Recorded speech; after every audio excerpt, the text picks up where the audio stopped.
Seja muito bem-vinda. Se você está chegando aqui pela primeira vez, o meu nome é Camila Lavagnoli, eu sou terapeuta, palestrante e tenho dedicado os últimos anos a ajudar mulheres a compreenderem a sua história, restaurarem a sua identidade e construírem um legado mais saudável para suas famílias. Talvez algumas pessoas aqui me conheçam por conteúdos relacionados à maternidade e sono do bebê. Porque durante muitos anos eu caminhei ao lado de milhares de mães ao redor do mundo com esse assunto. Mas ao longo dessa jornada eu percebi algo muito importante. Muitas dificuldades que nós enfrentamos na maternidade não começam na maternidade. Elas começam muito antes. Começam na nossa história, na forma como nós aprendemos a nos enxergar, nas experiências que nós vivemos e nas feridas que nós carregamos. E também nos papéis que nós vamos assumindo ao longo da vida. E a maternidade é um desses papéis. Você não deixa de ser aquilo que você já era, você assume mais uma função. Por isso, esse canal agora entra numa nova fase. A partir de hoje, nós vamos falar de identidade, história, restauração emocional, relacionamentos, maternidade e os impactos da nossa própria trajetória sobre a mulher que nós nos tornamos. Eu quero me apresentar para você como terapeuta e para inaugurar essa nova etapa, eu quero compartilhar com você uma aula muito especial, uma aula que faz parte de um programa terapêutico chamado Maternidade Restaurada e que talvez venha responder uma das perguntas mais importantes da nossa vida: quem sou eu?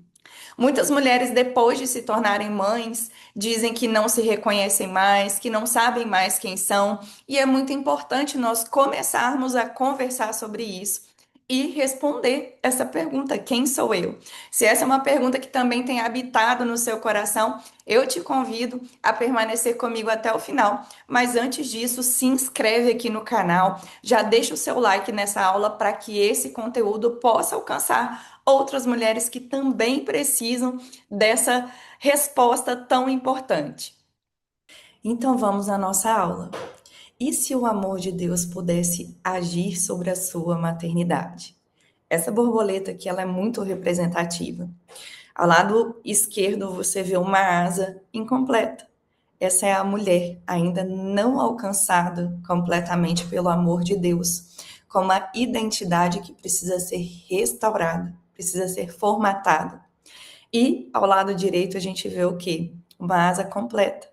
Essa é a mulher quando ela atinge o seu potencial em Deus e consegue entender qual é a sua verdadeira identidade. Então vamos lá. Nessa primeira aula tem uma pergunta muito importante: quem sou eu? Eu amo esse versículo aqui que está em Provérbios 23:7, que diz assim: assim como o homem imagina em sua alma, assim ele é. Por que isso é tão importante? Porque a própria Bíblia diz que os nossos pensamentos têm um poder de definição sobre a nossa vida. E o que isso significa na prática? Que as nossas ações, os nossos hábitos e o nosso destino, eles são reflexos daquilo que nós acreditamos na nossa mente.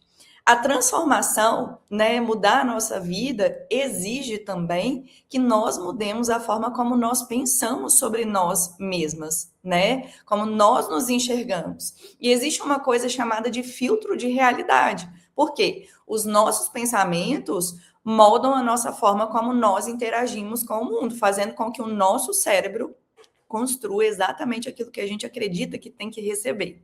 E aqui você vai ver algo importante. Nós vamos integrar fé e ciência. Por quê? Como cristãs, não tem como a gente colocar o Espírito Santo sentadinho ali na cadeira para a gente conversar. Então, ele vai fazer parte da nossa conversa. Aqui, nós vamos unir ciência com uma cosmovisão cristã. E isso é fundamental. Nós não podemos dividir aquilo que nós cremos daquilo que nós aprendemos. Então, vamos perguntar uma coisa: quem é você além das suas funções? Se eu te perguntar quem é você, o que você me responderia agora? Tem muitas pessoas que respondem: eu sou mãe, eu sou esposa, eu sou psicóloga, eu sou professora, eu sou dona de casa, eu sou empreendedora. Então, nós respondemos quais são os nossos papéis. E isso tudo aqui representa aquilo que nós fazemos. Tudo isso são responsabilidades, isso não representa quem nós realmente somos. Existe uma grande diferença entre o que é a nossa identidade e o que são os nossos papéis.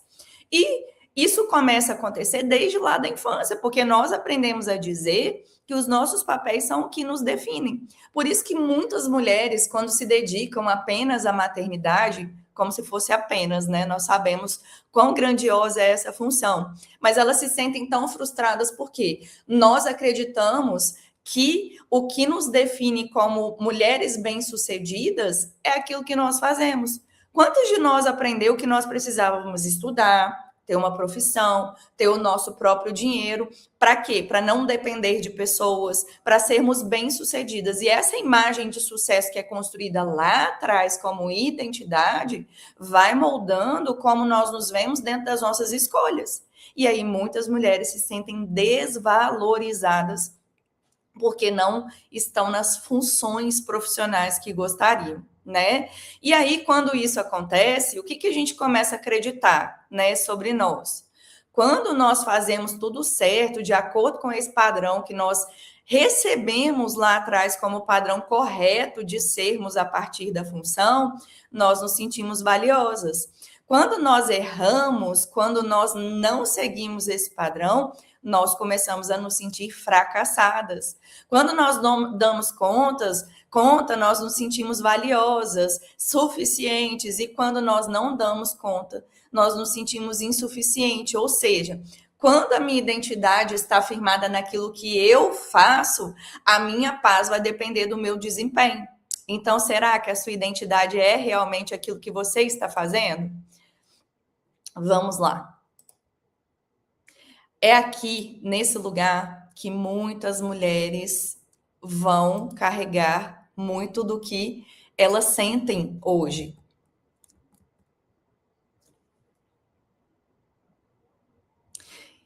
E é aqui que nascem muitas coisas que as mulheres carregam hoje. Quando a minha identidade está atrelada à minha função, o meu bem-estar depende do que eu faço. E aí começa culpa constante, sensação de insuficiência, perfeccionismo, necessidade de controle, medo de errar, medo do julgamento, comparação e um cansaço emocional. Por quê? Você quer dar conta do recado, porque lá atrás você aprendeu que você é a sua função. E aí vamos nos questionar aqui, continuar esses questionamentos. Como que você se tornou quem você é hoje? Nós não crescemos apenas, nós nos tornamos alguém para conseguir viver a vida. E aí, vamos pensar numa coisa, você que é mãe.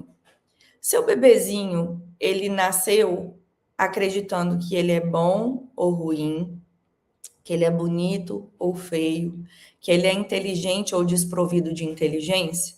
Pensa aí. Será que ele nasceu pensando sobre a vida dele? Não. Alguém ensina para esse bebê quem ele é. E quem são as pessoas que ensinam para esse bebê quem ele é? As figuras principais de apego. Você, seu marido, quando tem uma avó muito participativa, os avós, né? Então, nós vamos informando aquela criança quem ela é, nós vamos moldando quem ela é. E da mesma forma, lá atrás, quando você nasceu, alguém contou para você quem você é, né? Então, você foi recebendo informações de quem você era, como o mundo funcionava e quem você precisava ser dentro deste mundo familiar em primeira instância. Então, ao longo da vida, nós vamos nos tornando alguém. E aí, talvez você tenha sido moldada para se tornar forte, responsável, controladora, perfeccionista, agradadora, independente, silenciosa, carente, dura, exigente, sempre disponível, sempre cansada ou sempre culpada. Por quê? Além de nós recebermos a informação dentro do nosso seio familiar de quem nós somos, nós aprendemos o quê? Por imitação. A própria palavra de Deus diz: ensina o menino no caminho que deve andar, e quando crescer não se desviará dele. Então, foi vendo a nossa família conviver que nós também aprendemos a conviver. E aqui tem um ponto muito importante: por que que você repete padrões que você não gostaria de repetir? Porque você aprendeu por repetição. Então, se você aprendeu por repetição, é natural que quando você busque um recurso para agir, esteja lá, na repetição do padrão. Então, a pergunta é: eu sou assim ou eu me tornei assim? Porque muitas características que hoje nós chamamos de minha personalidade pode ter sido uma maneira que nós encontramos lá no nosso seio familiar de sermos aceitas, de sermos amadas, de não sermos rejeitadas, de não dar trabalho quando é uma família, quando você dá trabalho, você é muito punida, de sobreviver emocionalmente, de lidar com o ambiente no qual nós crescemos, de tentar ter controle sobre a vida, de tentar não sofrer, de tentar ser vista e de tentar ser valorizada. Por quê? Todo ser humano, ele é movido pela necessidade de amor e de aceitação. São necessidades básicas emocionais. Então, dentro do seio familiar, você vai buscar constantemente ser aceita e ser amada. E se para ser aceita e ser amada, você aprende a viver se anulando, ou você aprende a ser reativa, você aprende a controlar para não sofrer, o que a gente vai fazer na vida adulta? Vestir uma outra roupinha e continuar seguindo esse mesmo padrão sem querer. Por isso que nós precisamos desbravar como nós aprendemos sobre quem nós somos e desconstruir algumas realidades que não são a verdade sobre nós, são aquilo que alguém ensinou que nós somos, e nem sempre aquilo que nos ensinaram é o correto sobre nós, né? Então, vamos lá. Quem eu me tornei e a possível história.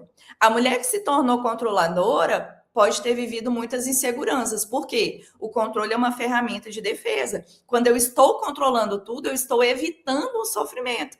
E isso tem um nome: ansiedade. Quanto mais você controla, mais você sofre, porque se qualquer coisinha sai do seu controle, o mundo acabou. A mulher perfeccionista provavelmente foi a mulher que só era elogiada quando acertava. E aí eu me torno perfeccionista por quê? Porque eu quero receber amor dessa forma, por aquilo que eu faço. A mulher que é agradadora provavelmente foi a mulher que viveu medo de rejeição. Então ela precisou agradar todo mundo para ser aceita. A mulher forte demais provavelmente foi a mulher que viveu para não dar trabalho, que tinha que ser a caladinha, a boazinha, a filha perfeita. E aí eu me torno uma mulher que internaliza as minhas dores para ser aceita no meio em que eu vivo. A mulher independente demais provavelmente foi a mulher que não pôde precisar das pessoas, teve que se virar. E aí isso traz um grande problema para dentro do seu casamento, né? A independência. Não conseguir viver uma só carne, não conseguir viver uma aliança onde nós somos interdependentes. A mulher silenciosa provavelmente foi a mulher que não tinha espaço para falar. Se você falava demais, você era castigada, né? Se você falava demais, você era punida de alguma forma. E a mulher responsável demais, provavelmente, foi uma mulher que precisou amadurecer muito cedo, né? Assumiu responsabilidades muito cedo, né? Eu atendo mulheres que, por exemplo, aos 7 anos já era responsável por cuidar do irmãozinho de 1 ano. Eu mesma fui uma menina que aos 9 anos precisava trabalhar para levar dinheiro dentro de casa. E aí tornamos-nos hiperresponsáveis. Só que é uma responsabilidade tóxica. Você continua carregando o resto da vida o peso de lidar com responsabilidades que talvez nem são suas. Então, talvez a pergunta não seja apenas quem sou eu, mas também quem eu me tornei para conseguir viver a minha vida. E essa pergunta é muito profunda porque ela começa a separar quem eu realmente sou de quem eu tive que me tornar para sobreviver à vida que eu vivia. E a maternidade, ela é como um espelho. Muitas vezes ela é o lugar onde nós encontramos a criança que nós fomos. Por quê? Os seres humanos são seres que buscam referências, certo? Então vamos lá. Nós somos imagéticos. Vou te fazer um desafio. Não pense num elefante azul. Não pense num elefante azul. Não pense num elefante azul. Eu tenho certeza que vem um elefante azul à sua mente, porque nós buscamos referências, buscamos imagens. Então, quando nós nos tornamos mães, nós buscamos uma referência. E onde está essa referência? Na infância que nós tivemos, na mãe que nós tivemos, na criança que nós fomos, no pai que nós tivemos. E para quem viveu uma infância super funcional, que maravilha poder buscar uma referência nesse lugar. Mas se você viveu uma infância disfuncional, doloroso é pisar nesse chão, porque a infância é o chão que a gente vai pisar a vida inteira. E pisar nesse lugar novamente, quando a gente não tem filho, tá tudo bem. A gente coloca para debaixo do tapete as nossas dores e vai viver a vida. Você não precisa se preocupar com isso. Mas quando nós nos tornamos mães, é inevitável pisar nesse lugar mesmo de forma inconsciente. E aí, como nós somos seres imagéticos, vamos buscar referências lá, não é mesmo? Vamos buscar a mãe que nós tivemos, né? E aí está uma resposta do porquê você repete muitas coisas que você prometeu não repetir.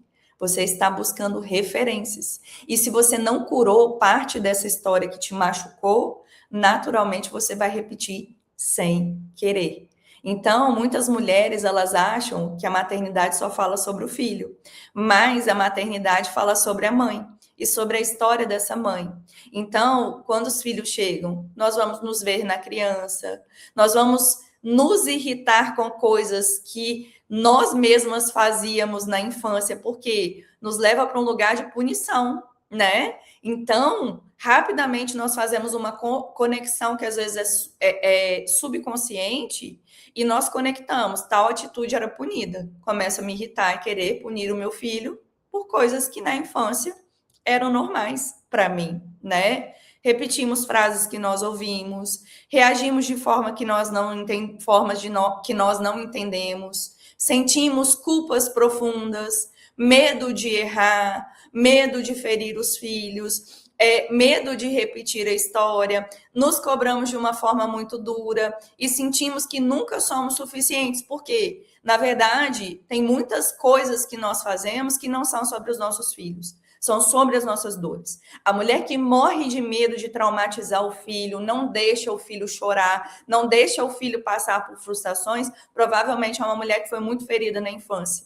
E ela não está protegendo o filho das dores dele. Ela está tentando proteger o filho das dores que ela viveu.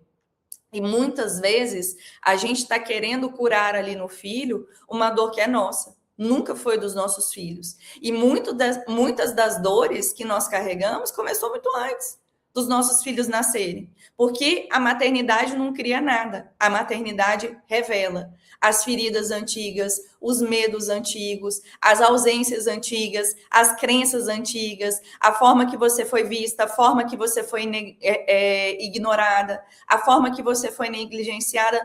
Todas essas dores estão numa caixinha. E quando a maternidade chega, inevitavelmente você vai tirar a tampa dessa caixinha e vai começar a acessar esse lugar. Então, a maternidade não apenas forma uma mãe.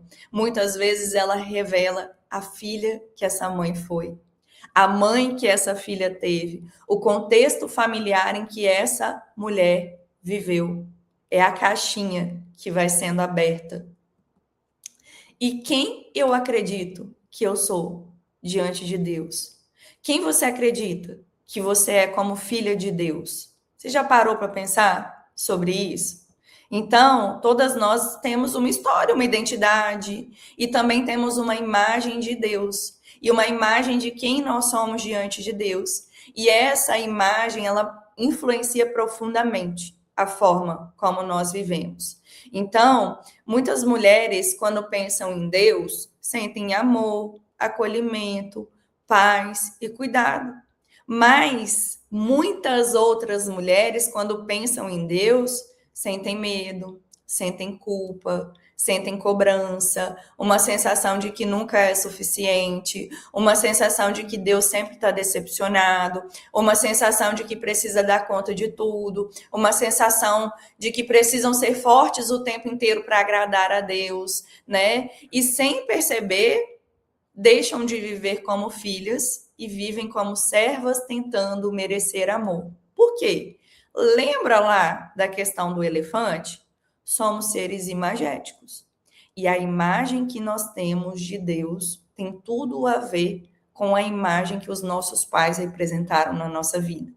Por muito tempo, eu, por exemplo, não conseguia separar a imagem de Deus da imagem do pai que eu tive aqui na Terra. Então, eu tive algumas questões importantes com o meu pai. Por exemplo, ele foi um homem que fazia muitas promessas e, infelizmente, não conseguia cumprir essas promessas, né? Eu nunca morei com o meu pai. Ele era uma pessoa distante de mim, né? Depois da era do celular, eu conseguia conversar com meu pai, mas eu nunca tive um convívio diário e uma intimidade para fazer, para ter com esse pai conversas importantes, por exemplo. Então, inevitavelmente, quando eu me converti, eu precisava de uma imagem sobre o Pai que está no céu. E onde que eu buscava essa imagem? No Pai que eu tive aqui na Terra. Então, era difícil para mim compartilhar a minha intimidade e os problemas sérios com o meu Pai lá do céu. Eu sentia que esse pai estava sempre de olho em mim. E quando eu errava, eu tinha certeza que Deus estava muito decepcionado de mim e eu me afastava de Deus. Deixava de falar com ele.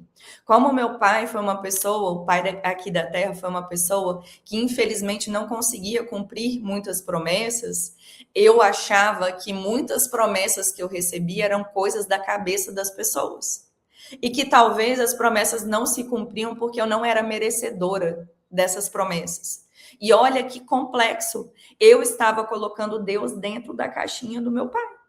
Independente se você teve um pai ou não, é essa figura principal de apego, de autoridade, que muitas vezes a gente transfere, né? Faz uma transferência e coloca Deus nessa imagem, né? E muitas vezes a gente confunde a filha que a gente acreditou ser para os nossos pais com a filha que nós somos para Deus. Então, é muito complexo. Se a gente não curar a nossa história, né? Não curar as feridas da infância, não curar a imagem que os nossos pais nos transmitiram de o que é ser pai, do que é ser filha, nós sempre vamos ter uma relação com Deus baseada em resultado, ou baseada na transferência que nós fazemos dessa imagem de Deus relacionada à imagem de quem os nossos pais foram. Então, nós precisamos entender e separar quem é o Deus, o Pai perfeito, o Pai amoroso, dos pais que nós tivemos aqui na Terra.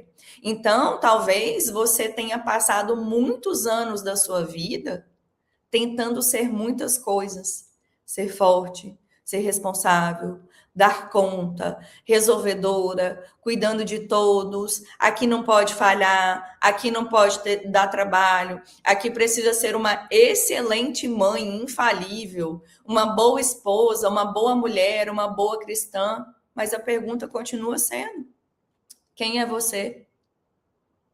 Quem é você? Não é a mãe, não é a esposa, não é a mulher que dá conta, mas você. Talvez você tenha se tornado muitas coisas ao longo da sua vida para conseguir sobreviver à vida que você tinha. Mas talvez em algum lugar do caminho você tenha se perdido de você mesma. Então, essa é uma jornada de volta às origens, de volta a quem Deus te escolheu para ser. Eu sempre faço uma pergunta muito importante para as minhas pacientes. Quando você olha para a menina que você foi, sem as dores dela, mas olhando para a essência dela, quem era essa menina? Eu vou falar da minha menina para você conseguir ter um parâmetro de comparação. A minha menina era extremamente criativa, desbravadora, feliz. Era uma menina muito criativa, muito inventiva, empreendedora. Era uma menina que queria liderar.